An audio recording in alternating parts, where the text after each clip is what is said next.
La nuit passe au milieu des tranchées, ma très chère Augustine, je t'écris sans tarder. Le froid piqué me glace et j'ai peur de tomber. Je ne pense qu'à toi, mais je suis un singe.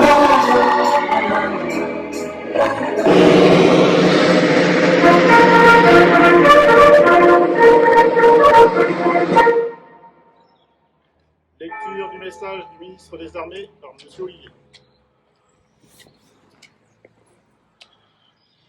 Message de Sébastien Lecornu, ministre des Armées, et Patricia Miralles, secrétaire d'État auprès du ministre des Armées chargé des anciens combattants et de la mémoire, 11 novembre 2023. Le 11 novembre 1923, cela fait 5 ans déjà que dans la clairière de Retonde, le maréchal Foch a opposé sa signature sur la convention d'armistice. 5 ans déjà que Clémenceau a présenté l'armistice à la Chambre des députés, saluant l'Alsace et la Lorraine retrouvées, honorant nos grands morts qui ont fait cette victoire. Et dans cette heure terrible, à l'appel du carillon des églises et des beffrois, dans le silence des canons qui se sont tus, coulent à travers tout le pays des larmes de soulagement et de fierté. Le 11 novembre 1923, cela fait 5 ans que les blessures cicatrisent lentement, sur les visages des gueules cassées, dans le cœur des veuves, dans la solitude des orphelins, devant les tombes ouvertes pour un fils ou un père, au pied des monuments aux morts dont s'est couvert le pays.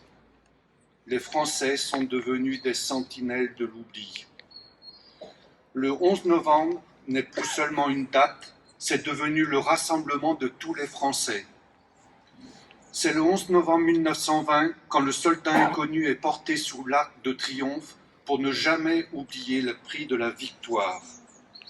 C'est le 11 novembre 1923 quand André Maginot allume la flamme, présence vivante du souvenir des morts, une flamme qui ne s'est plus jamais éteinte depuis. C'est le 11 novembre 1940 quand, dans le désarroi des consciences, les lycéens et les étudiants de Paris font de la flamme un symbole de la résistance. Quand chez nos compatriotes alsaciens et mosellans, coupés de leur patrie, la résistance s'organise. C'est le 11 novembre 1943 quand les résistants de l'Ain devancent la libération en défilant dans Oyonnax. C'est aussi le 11 novembre 1944 quand la France retrouve le droit de célébrer la victoire. Alors, face aux noms inscrits sur les monuments devant lesquels nous sommes rassemblés, nous nous souvenons de tous les morts pour la France qui trouvent le repos dans nos mémoires reconnaissantes.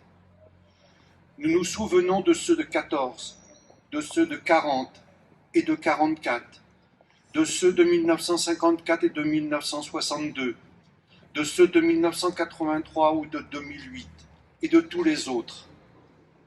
Nous nous souvenons de l'adjudant-chef Nicolas Latourte, du sergent-chef Baptiste Gauchot et du sergent-chef Nicolas Mazier, tous trois morts pour la France en 2023. Le 11 novembre est dédié à tous ceux qui sont tombés pour défendre notre nation, notre liberté, nos valeurs, sur notre sol comme en opération extérieure. Ils ont des droits sur nous, comme nous avons des devoirs à leur égard. Alors portons lucidement leur héritage, car c'est en honorant leur sacrifice que se construit l'avenir de notre nation, sans jamais douter de notre capacité à nous relever des plus grands périls. Et portons fièrement le bleuet de France, cette fleur dont l'éclosion ramenait la vie sur la terre déchirée des champs de bataille, qui désormais honore les morts et soutient ceux qui restent. Aujourd'hui, la flamme brille sous l'arc de triomphe depuis 100 ans, durant lesquels les Français n'ont jamais cessé de clamer « Vive la République et vive la France ». Lecture des morts pour la France. Commémoration de la victoire et de la paix le 11 novembre, jour de l'anniversaire de l'armistice et hommage à tous les morts pour la France. Irak, 18 août 2023. 29 ans, 6e régiment du génie étranger, mort pour la France. Irak, 29 août 2023. Sergent-chef Massier Nicolas, 32 ans. CPA.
Aux morts.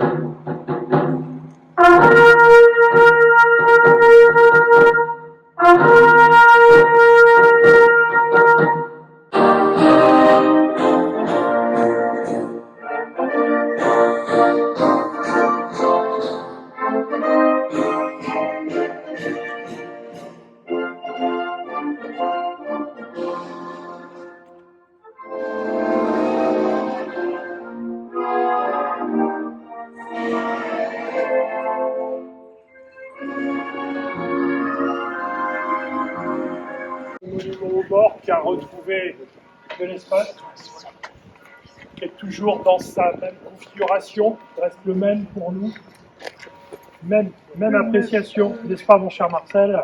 C'est sûr. C'est sûr, comme me dit Marcel, la conclusion était bien là. Un remerciement très appuyé à l'école Jules Verne, aux enfants de l'école Jules Verne, comme tous les 11 novembre, sont présents pour véritablement nous accompagner dans ce devoir de mémoire. Je vous invite à nous rejoindre, à se retrouver pour le pont républicain à la salle des fêtes. Merci à vous encore.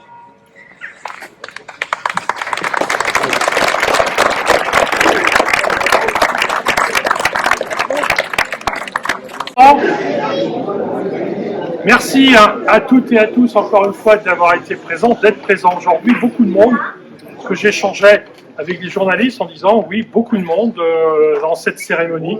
Est-ce que c'est contextuel? Est-ce que c'est contextuel effectivement? Le 11 novembre a toujours attiré une bonne participation de Fleur-Melay et autres d'ailleurs. Et par contre, c'est vrai qu'il y a le contexte aussi certainement international qui fait ce genre de je dirais, d'appréhension, voire même de sensibilisation. Bien simplement pour aller voir le nouveau monument aux morts bien installé dans sa place qu'on trouve aujourd'hui bien à propos. En tout cas, vous avez pu remarquer qu'on l'a remis de façon strictement conforme de l'autre côté. Donc c'est ça qui était, la commande était là, elle a été faite. En tout cas, je tiens à féliciter ceux qui l'ont fait parce que le résultat est vraiment celui qu'on attendait, mais il est surtout plutôt très bien.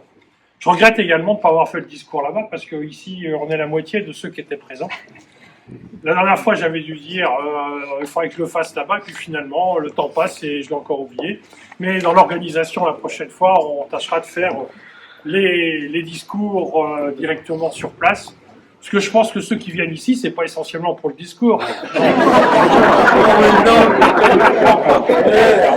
Donc on ira à l'essentiel dans ces conditions. Voilà ce que je voulais dire. Bien, en tout cas, bon, ce que j'avais simplement à dire, un petit peu dans l'occasion de cette journée commémorative, après 4 années d'une guerre devenue interminable, le 11 novembre 1918, à l'aube, l'armistice est enfin signé en forêt de Compiègne, entre la France, ses alliés, et l'Allemagne. Cet acte mettra un terme à ce que l'historien François Furet rebaptisa la guerre civile européenne. Dans toute l'histoire de notre nation, aucune guerre n'a égalé en massacre et agonie la Grande Guerre de 14-18. Plus de 7,8, près de 8 millions de Français ont revêtu l'uniforme pour défendre la France, et parmi eux, 1 397 000 sont morts au combat, et plus de 4 millions sont revenus, blessés ou mutilés. Le bilan macabre à l'échelle mondiale est porté à 18,6 millions de morts. Nous sommes pris de vertige lorsqu'on énonce ces chiffres qui traduisent véritablement ce qu'on pourrait qualifier d'industrie de la mort. L'industrie de la mort qui n'a épargné, je dirais, aucune classe sociale, aucune province, presque aucune commune, ni famille de France. À notre échelon, Ploermel pleure la perte de plus de 250 de ses fils. Je ne sais pas s'ils ont compté ceux de mon terrain qui étaient inscrits au monument aux morts sur lequel on était ce matin, mais qui était quand même, la liste est très conséquente. À ce lourd tribut, il faut ajouter le sacrifice des femmes, qui ont elles aussi souffert. Près de la ligne de front, elles soignaient les blessés, les mutilés, les réconfortaient dans les hôpitaux de fortune. Ce sont aussi les femmes qui sont emparées des usines, quittant les champs ou les cultivant à la place de leurs hommes. Leur héroïsme doit être reconnu, célébré et je dirais même honoré. Ils étaient nos arrière-grands-parents, nos grands-parents et pour certains des plus âgés d'entre nous, nos parents. Ils ne sont plus, mais nous sommes leurs héritiers. Nous sommes leurs dépositaires de leur mémoire et nous devons sans cesse raviver la flamme du souvenir. Oui, nous devons transmettre sans relâche la mémoire du sacrifice ultime à nos aïeux, afin de ne jamais laisser dire par certains esprits malveillants qu'ils seraient morts pour une idée jugée saugrenue. La défense de la patrie et de la liberté du peuple français. Oui, la France a été sauvée par des Français, par tous les Français. Il suffit pour s'en convaincre de parcourir chaque monument, dans chacune des 34 945 communes de France, ou de se recueillir dans chacune des églises, des basiliques ou des cathédrales, devant les plaques mémorielles aux morts pour la France.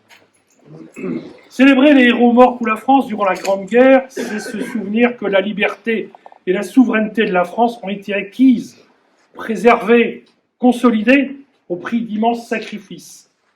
Et du sacrifice absolu, je dirais celui du sang. En ce 11 novembre, nous rendons hommage à nos vaillants aînés et nous saluons également leurs successeurs qui aujourd'hui encore sont prêts à l'ultime sacrifice au service de la mère patrie. Trop de combats sous toutes leurs formes, des fronts diffus, des guerres d'opposition ou des attaques terroristes sèment encore aujourd'hui la misère, la terreur, le chaos.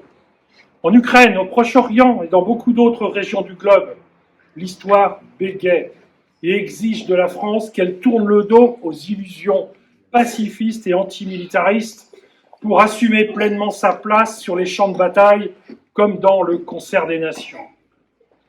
À vous tous réunis ce matin, je souhaite exprimer combien votre présence atteste une nouvelle fois du très haut intérêt que nous portons à cette cérémonie du souvenir.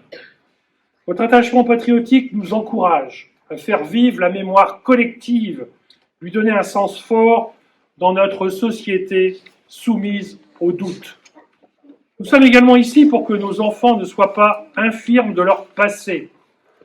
Les générations de demain doivent savoir ce qu'il fut un temps où des Français se battaient pour ne pas tomber sous le joug d'une puissance étrangère, pour rester libres de leur destin, tout simplement. Dans notre devise nationale, il y a le mot fraternité. Et pour être frère, il faut au moins un parent en commun. Notre mère